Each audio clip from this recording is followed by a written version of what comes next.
Hi, this is Megan Harms, and I'm the Director of Audio Description and the ADA Coordinator of Mind's Eye Radio. And this is your Assistive Technology Update.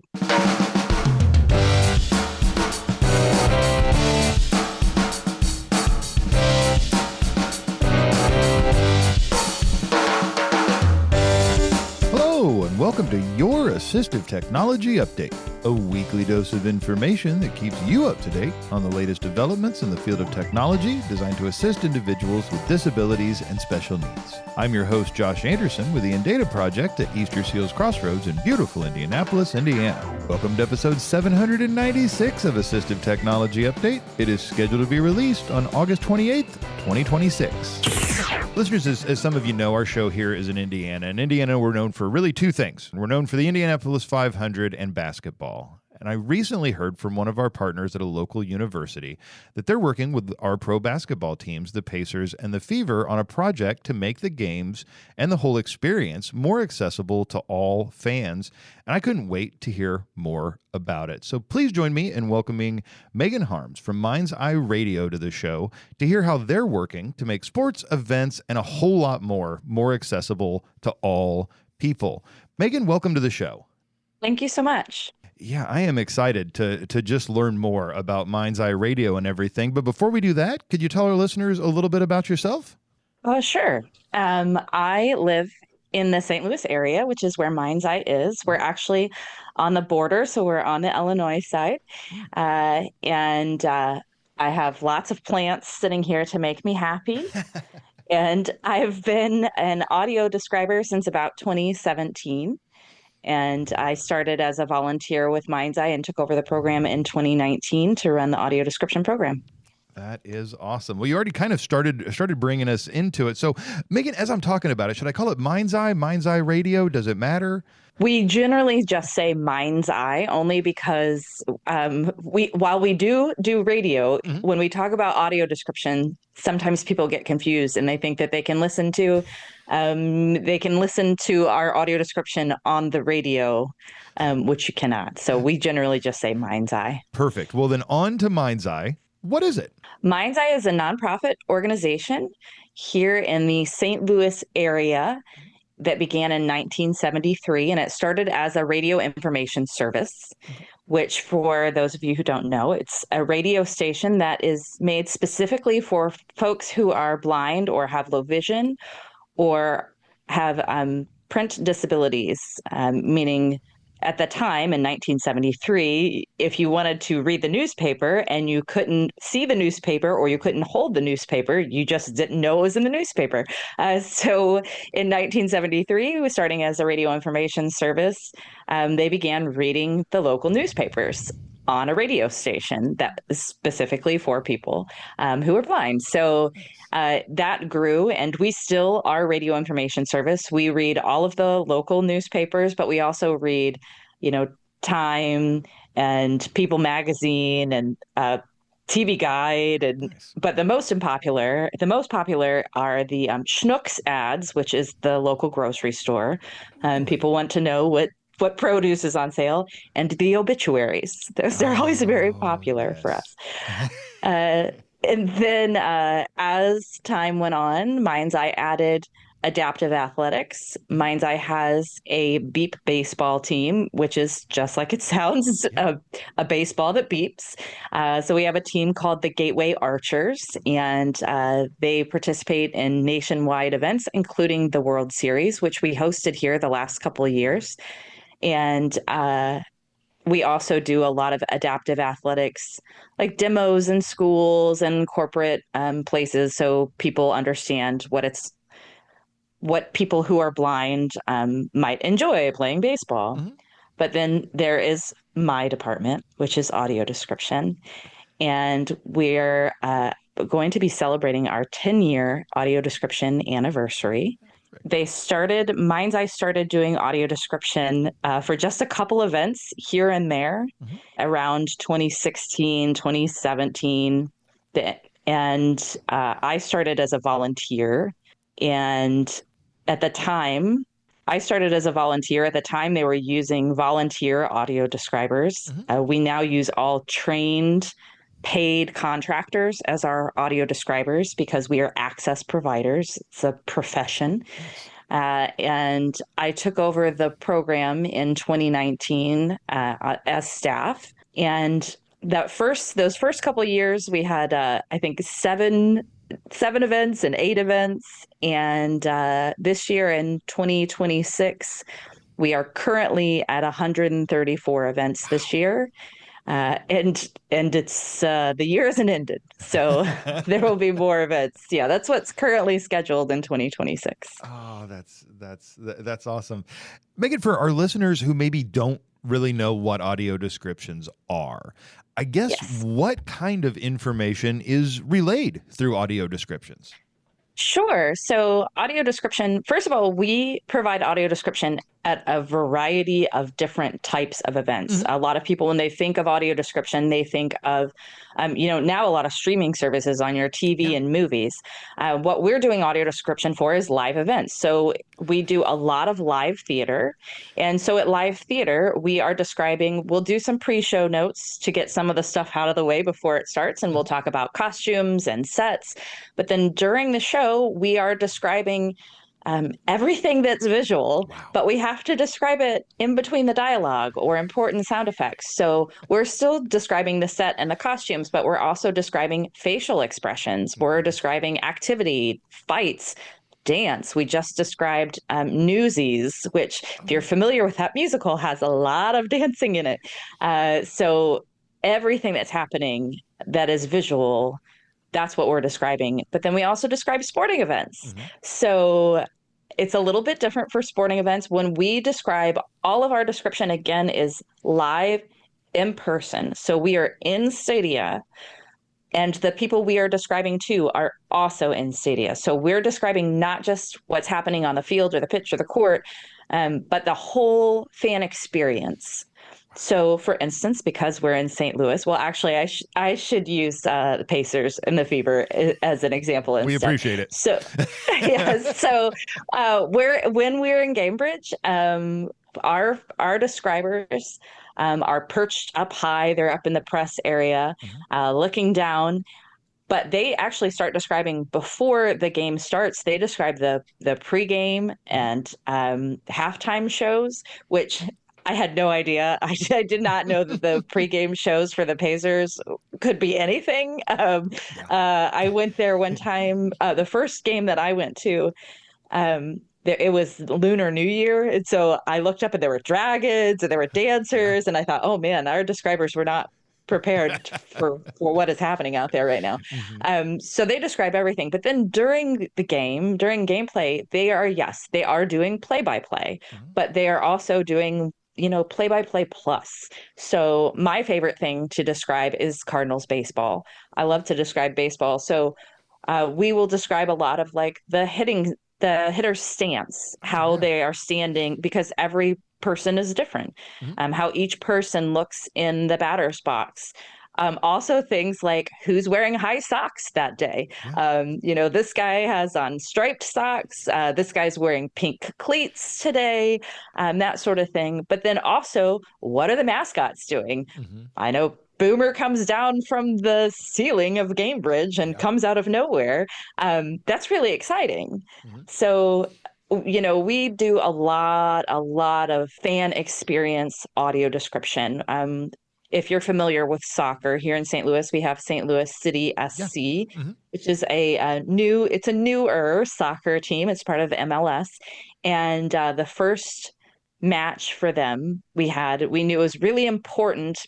We ask, of course, what is going to be really important for you to hear when we describe this? And someone told us they were really excited to know what the TiVo looks like, which is um, the TiVo is the giant big banner flag that rolls out. Mhm. And our describers didn't know in advance what it was going to look like, Oh. but it's enormous. It covered an entire seating section. So as it was being unfurled, our describers were describing it in real time.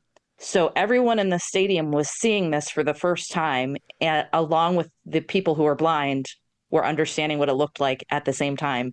And even though we described the whole match, we described everything, that was the immediate feedback that we got was, I can't believe I got to know at the same time what that looked like. So we focus a lot on fan experience.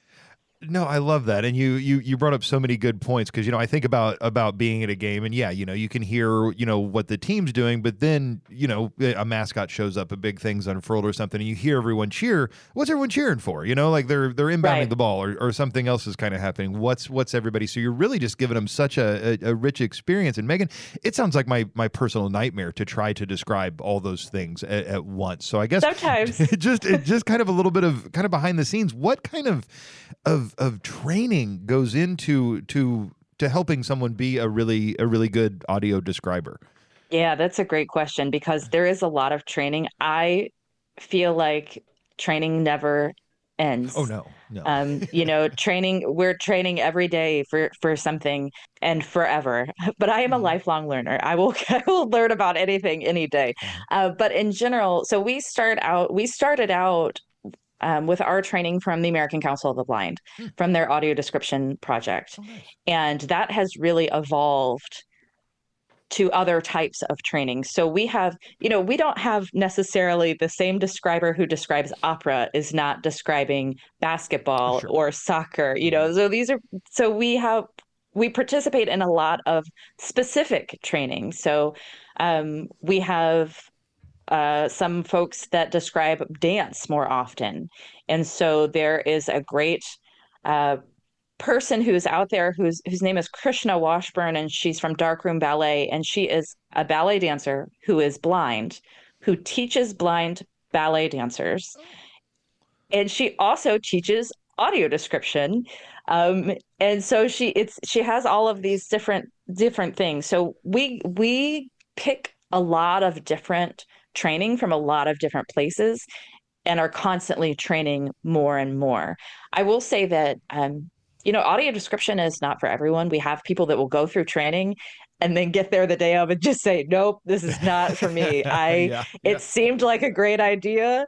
It seemed like a great idea. I thought I was prepared. You will never see me again. Which is fine. It's Sure. fine that you Sure. recognize that. Um, and it's really different to describe something like a play or a musical where we do a lot of prep work for plays and musicals, well, for everything, but for a play or a musical, we get the script in advance. Mhm. We send out actor questionnaires so we can ask the actors, how do you describe the way that you look? Oh, We nice. might not use their words. Sure. Someone might say, I'm a Black man, and someone else might say, I'm an African American man. Okay, Sure. so when we introduce them, we're going to use the terms that they use. So Yeah. we do character questionnaires, we have the script in advance, we preview those shows. Sometimes we go to rehearsals or tech rehearsals. We also have paid quality control specialists who are blind, who give us feedback. Oh, nice. Um, so that's one whole set of work. And then for our sports folks, there is nothing more annoying to me when you're listening, your regular sports, your team. Mhm. I, again, love to listen to Cardinals baseball, but then it's that one day where some other broadcaster is on or Yep. some other channel is picking it up and they mispronounce somebody's name. And you think, how is it possible? Yep. How is it possible that you don't know this guy's name? And so things like that, our sports describers have to know. They have to know the pronunciations. You have to know the sport. You can't just Mhm. say, oh, I'm an audio describer, so I'm going to go and describe basketball. Listen, I am not describing basketball. It is way too fast for me. I would just be like, they're running, They're he shooting. shoots. Yeah, Yeah. we talk a lot about in sports audio description about describing where the ball or the puck is, Mhm. not who has the ball. Because if you just heard over and over, 14 to 12 to 24 to 36, and they're just giving numbers, that means absolutely nothing. Oh, yeah. Or Yep. even if you heard, Bob to Susan to Sharon to that Mhm. still means nothing, Yep. especially if you're not familiar with the team. Yep. If you don't know every player's names, I think of spring training baseball. Like we don't know any of those guys' names when they come to spring training, and Mhm. it just doesn't mean anything. So instead, we're following the ball. Where is it on the court or the pitch? Mhm. Is it at half court? Where are you? How close are they to the goal or the basket? who has the ball, and just because our describers know where every player plays doesn't mean that everyone in the audience knows where every player Sure. plays. So, we might say Walker caught it, but we might also say it's out to left field. Walker caught it, things like that. So I got to ask you, Megan, and this is maybe too personal, but as a fan, if you were doing the audio description for the St. Louis Cardinals and they hit a grand slam home run to win the Oh, yeah. game, does your excitement come through in there as well? Absolutely. Okay. And, there's different, honestly, audio description has evolved a lot through the years, and particularly the last 10 years and the last 5 years, audio description was very almost monotone. Yes. And first of all, there's no such thing as being objective as an audio describer. People will train you and tell you over and over, you have to be objective. Not when it comes to sports or anything like that. Nope, not a chance. And even if you're trying to be objective, your background and your information is going to skew what you think you're being objective, but maybe you're not, and that's going to come across. But then it also is really boring to just hear somebody blah blah blah blah blah blah blah. So we had folks tell us, like, it's more exciting when you're excited. Now that doesn't mean, you trash talk the other team or that sort of thing. True. But you can absolutely. And then, think about when you're listening to your radio announcers or your television announcers, they're excited. Those are the best calls in sports. When they're excited. And so that's what we feel, that people who are blind deserve to have that same experience. It doesn't mean, I have been told, like, maybe you should tone it down, just tone it down a little bit. You got a little too excited, especially if it's somebody that comes from out of town or somebody that's there to see, oftentimes in St. Louis, the Cubs are in town and we'll have a lot of Cubs fans and they'll be like, well, you're definitely a Cardinals fan. I'm like, well, yeah, Well, if they're old enough Cub fans, then they're used to Harry Carey. So if you mispronounce all the names, they're probably fine with that. So, Megan, how do folks access audio descriptions? That's a great question. It depends on what kind of description we're doing. So in most theaters, we still use radio frequency devices, which you would, show up at guest services or wherever the place is. And you pick up a little headset and a little receiver, and somewhere in the theater, somebody's talking into a microphone that's going directly to you in the headset. For sporting events and a lot of things that are outdoors, like parades. Parades are always fun to describe, or things like that. Things where you would maybe have your phone on already. We use an app. We use an app called Live Voice, and it was actually designed for language translation. So, if you were at a meeting and everyone was speaking Spanish, you could have a translator there who would talk to you through this app that would speak in English so you could understand. And we started using Live Voice for audio description at all of our sporting events. And it's great because you can use your own device. You're using your own phone, your own tablet. You already have all the settings that you like. You know how to use the voiceover or the screen reader on that device. You have all the control, and you have the headset, the headphones that you like. Everything is there for you. But the other great thing is when you go into a place like Gainbridge Fieldhouse, if you're using your phone and your own app, you don't have to come and find me somewhere to hand you a headphone. And then you don't have to get back to me at the end of the game when you're just trying to get out of the parking lot. So that is really great. So a lot of times at those sporting events, we never see the actual patrons who are listening because we don't need to. They can go directly to their seats, and all of those places, you can be sitting anywhere in the stadium. So it takes out a lot of the hassle of trying to figure out, okay, I have to get there early because I have to walk halfway around the stadium to pick this thing up. And then, what if I leave early and all of that stuff? So it makes it a lot easier. No, it's great. It just makes it so much more accessible because, you're not adding an extra thing to do. Maybe getting to my seat's already a little bit of a challenge, getting through the crowd, through the people, through everything else, to not have to go to an extra place, plus wait in line for beer and food and everything else. Right. Megan, you've been doing this for a while. Do you got kind of a story of maybe something you were able to audio describe, or maybe a story from a person who was able to access those that kind of sticks with you? Oh gosh, there are so many. I would say a couple things. One of my favorite things to describe is Cardinals baseball. But Mhm. the first time that I described Cardinal baseball, I was the most exciting part was the part that I hate during baseball games usually is the crowd started to do the wave. Uh-huh.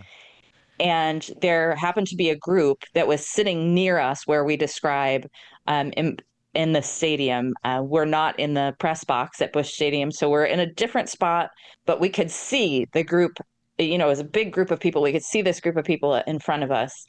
And I just started to describe what the wave was. Like, what does it actually mean to do the wave? Mhm. So you're going to stand up, you're going to throw your hands in the air and usually say, woo, as it goes Uh-huh. by.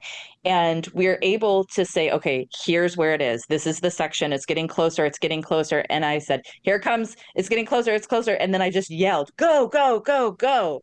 And it was awesome to Oh, see all these cool. folks stand up at the exact same second as everyone else. And we got immediate feedback on that of like, I've never done it at the same time. It's usually, my buddy being like, okay, stand up and like never really Uh-huh. participating it in that way. And also just really simple things like I didn't really understand that's what you did during the wave. Mhm. I didn't really understand it was this ripple effect of, thousands of people, doing this ripple all the way around the stadium. So that one was really fun. Nice.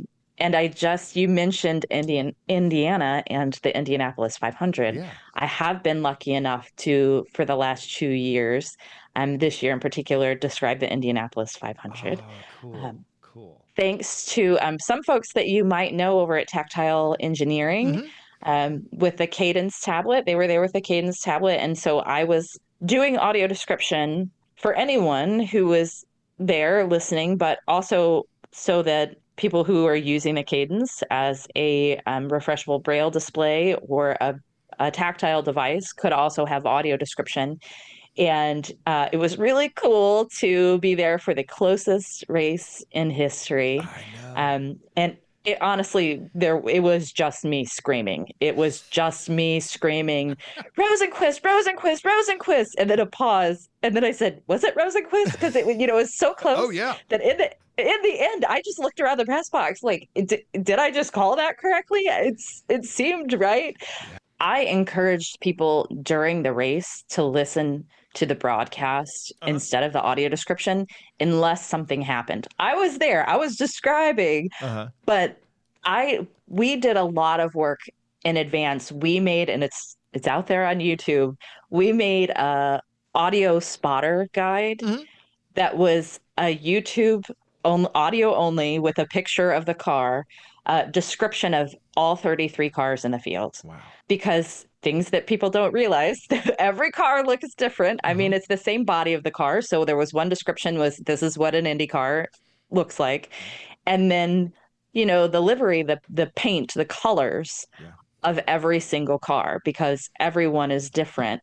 And I really thought, nobody's really going to listen to this or they're going to look for one car. And I had so many sighted folks that reached out and were like, this is really cool that you have all of this information here. And I thought, well, you can just look at the pictures. You can just look at the video.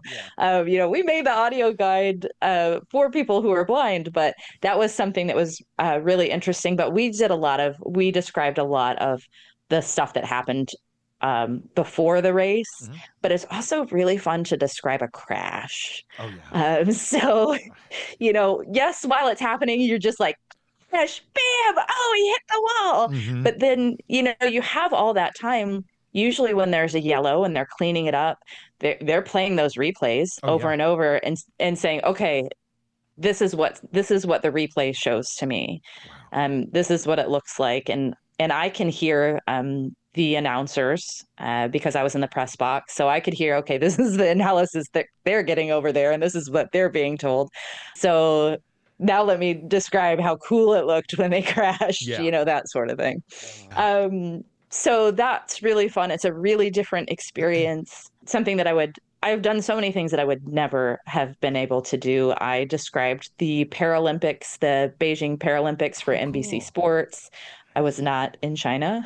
No one. That was a pandemic year, so Oh yeah, right. no one. Yeah, No no one was one there. really Yep. was in China, but it was really cool to walk down the hall and be like, these are all the NBC Sports folks are in the same building with Nice. me. Like we're all here together, and it was really cool to have this accessibility as just part of the regularness of what was happening. Oh yeah. So. Yeah. Oh, that's so cool. That's so cool. Well, Megan, we got just a tiny bit of time here left. If our listeners want to find out more, kind of about Mind's Eye, what's a good way for them to do that?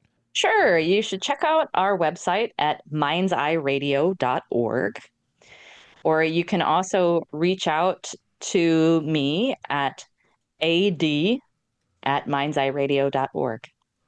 All right, we will put all that information in the show notes so that folks can check it out, find out more, learn more, and even ask questions and find out some things. But Megan, thank you so much for coming on today, for telling us about the great things that you all do. And again, a resource that up until recently I wasn't even sure was available. But thanks for making so many more things accessible to folks who are blind or low vision. Of course, thanks for having me. Do you have a question about assistive technology? Do you have a suggestion for someone we should interview on an assistive technology update? If so, call our listener line at 317-721-7124, send us an email at tech@eastersealscrossroads.org, or shoot us a note on Twitter @InDataProject. Our captions and transcripts for the show are sponsored by the Indiana Telephone Relay Access Corporation, or INTRAC. You can find out more about INTRAC at relayindiana.com. A special thanks to Nicole Prieto for scheduling our amazing guests and making a mess of my schedule. Today's show was produced, edited, hosted, and fraud over by yours truly. The opinions expressed by our guests are their own and may or may not reflect those of the InData Project, Easter Seals Crossroads, our supporting partners, or this host. This was your Assistive Technology Update. I'm Josh Anderson with the InData Project at Easter Seals Crossroads in beautiful Indianapolis, Indiana. We look forward to seeing you next time. Bye-bye.